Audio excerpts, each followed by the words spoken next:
Guten Morgen, ihr Lieben. Guten Morgen. Hier bin ich wieder. Na, seid ihr schon wach? Es ist so, wir sind es so gewohnt, es ist so natürlich für uns, in der Früh die Augen aufzuschlagen und wach zu sein.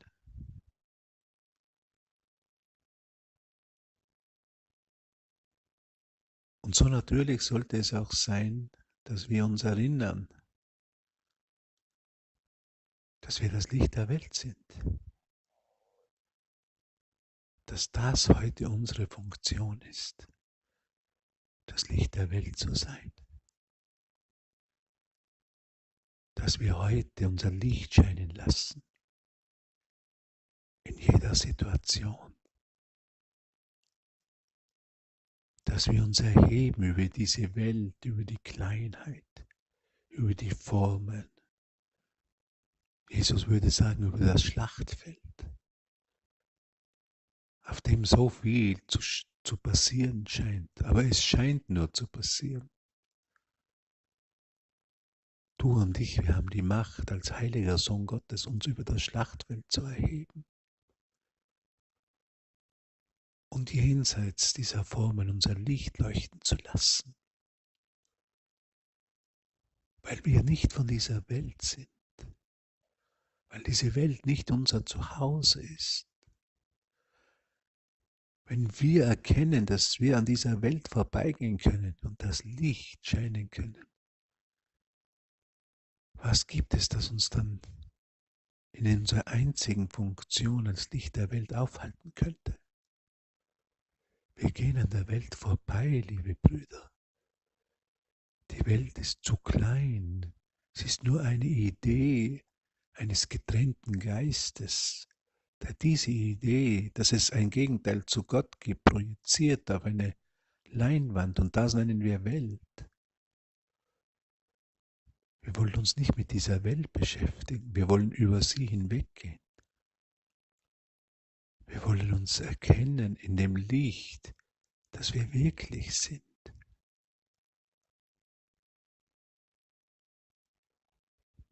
Unsere Größe erkennen. Das ist, was Weihnachten ist. Wir erkennen wieder unsere Größe. Wir brauchen hier nichts auf der Welt zu beweisen. Wir brauchen nichts zu verteidigen. Wir brauchen sie nicht als gut oder schlecht zu beurteilen. Sie ist nichts. Was ist das Ego? Das Ego ist nichts. Was sind die Projektionen? Sie sind nichts. Weil es nur aus einem gespaltenen Geist hinaus projiziert wurde, diese Welt. Und keine Wirklichkeit besitzt. Und so können wir diesen Tag verbringen in vollkommenem Frieden, in vollkommener Gewissheit, dass wir erlöst sind bereits. Und dass wir in der Welt leben können, aber nicht von der Welt sind, in einem erlösten Zustand, in dem wir einfach unser Licht leuchten lassen, in dem wir die Gewissheit haben, hier kann uns niemand und nichts sagen, wer wir wirklich sind.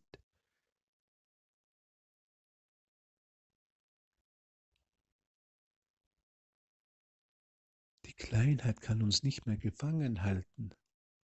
Die Ideen der Welt können uns nicht mehr den Frieden nehmen. Es wird immer klarer und immer offensichtlicher. Es ist einfach zu klein geworden. Um das Licht zu enthalten, das Licht möchte scheinen.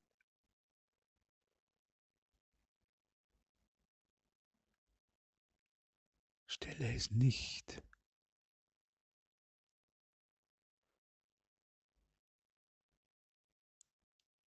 unter einem Busch, wo es nicht scheinen kann, sondern geh hinauf auf den Berg, auf deine Verbindung mit Gott in deinem Geist und lass es dort scheinen. als Zeichen der Hoffnung, als Zeichen dessen, liebe Brüder, wir sind erlöst, wir sind zu Hause, wir sind in Gott. Wir brauchen nicht mehr kämpfen, hör auf zu kämpfen.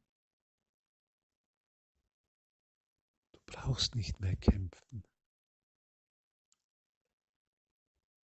denn du bist zu Hause. Und oft werde ich gefragt, wie wende ich diesen Kurs an im tagtäglichen Leben? Es geht nicht, die Wahrheit in die Welt zu bringen, es geht zu erkennen, dass ich bereits erlöst bin, auf eine vergebene Welt schaue, in der ich nichts mehr verändern will, weil ich erkenne, dass ich bereits erlöst bin, dass alles so, wie es ist, perfekt ist. Es geht nicht darum, die Wahrheit in die Kleinheit zu bringen, um meine kleinen Probleme jetzt mit der Wahrheit zu lösen versuchen. Nein, geht darum zu erkennen, dass ich keine Probleme habe, weil ich in Gott ruhe. Wie könnte ich in Gott Probleme haben? Gott hat kein Problem. Wenn er keines hat, kann ich auch keines haben. Also immer, wenn ich vergesse, wer ich bin, habe ich Millionen von Problemen.